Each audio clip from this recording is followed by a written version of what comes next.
Une rapide vidéo au jardin des Z-Prod pour répertorier les maladies qui sont inévitables, on dirait, hein, dans un potager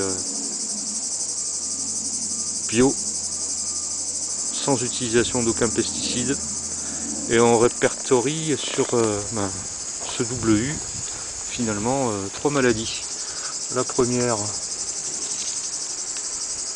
l'attaque des punaises tigres, dont leurs excrétions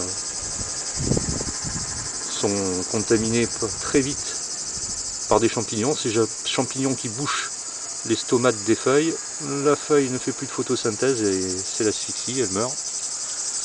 Donc c'est vrai qu'on peut pulvériser du savon noir pour éviter et pour enlever un peu toute la fumagine et le développement donc des champignons. Mais le savon noir tue aussi les auxiliaires comme les coccinelles. Donc j'ai choisi cette année de ne pas traiter et de bien moins arroser aussi mes WU, pensant que ça leur ferait du bien et que le développement justement serait moindre concernant surtout cette deuxième maladie. Donc je m'interrogeais de ce que c'était, parce que chaque année je vois apparaître des taches jaunâtres, parfois aussi avec un contour rougeâtre. Et dans le revers de la feuille présente un boursouflement, un peu comme la cloque du péché. Mais sur ce boursouflement, après mi-août et septembre, se développent des petits fils coniques, fils qui après, lorsqu'on appuie dessus, on voit que c'est laiteux et qu'il y a des spores. Donc c'est aussi une maladie cryptogamique qui s'appelle la rouille grillagée. Cette rouille grillagée, étonnamment, s'attaque d'abord à un hôte primaire qui est le genévrier, puis on en a partout, on a la garrigue pas loin, ici, là.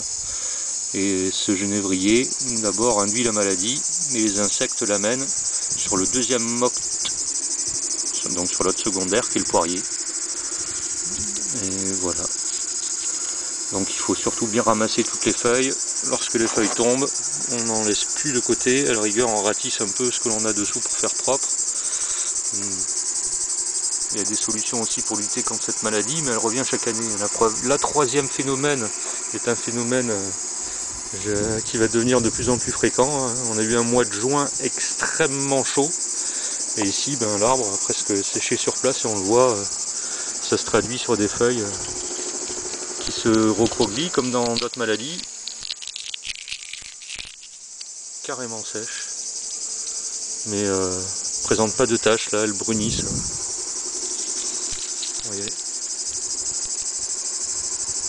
elles brunissent d'abord partiellement, puis après sur la totalité de la feuille. L'année dernière j'avais déjà vu ce phénomène juste sur la charpentière la plus à gauche ici, donc j'avais bien réduite pensant que c'était aussi une maladie. Mais en me renseignant davantage, je vois que lorsque les feuilles deviennent toutes brunes comme ça, c'est que l'arbre a pris ce qui s'appelle un coup de chaud, quoi. Pourtant on avait travaillé sur ces arbres-là, hein. On avait cet hiver fait un badigeon que l'on voit, ces traces blanches qu'il y a ici sur les charpentières. Ça s'appelle du blanc arboricole à base de chaux, qui justement éradique toutes les pompes de petits insectes. Donc si on a bien ramassé les feuilles et que les pontes sur les arbres, aucun insecte n'est venu nicher et pondre des œufs, déjà la pression des maladies se font beaucoup moins, et c'est vrai qu'on a le résultat là. Une taille trigème a été faite aussi cet hiver. Il y a à peu près 2 mois de ça, lorsque les fruits ont commencé à se développer, j'ai fait une taille en verre pour que la pression de la sève aille bien nourrir les fruits, et c'est le cas. On a des fruits qui sont super beaux, qui sont super gros, quoi. Regardez la valeur d'une main. J'en ai vraiment de partout. Donc le travail qui a été fait ces 2 dernières années porte bien ses fruits.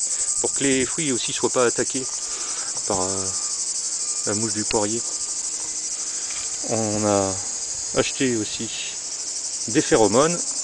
Par contre là, quitte à faire les choses, ne pas les faire à moitié comme je l'ai fait. Les phéromones perdurent 5 semaines. Donc il faut 2 voire 3 poses de sachets de phéromones pour vraiment bien protéger le tout. Et moi j'en ai fait qu'un, quoi. En tout cas, j'ai remarqué en ce qui me concerne, aucun trou sur mes fruits, donc ils ont été protégés de toute façon, quoi. Voilà, la rouille grillagée, l'attaque des punaise tigre qui par la fumagine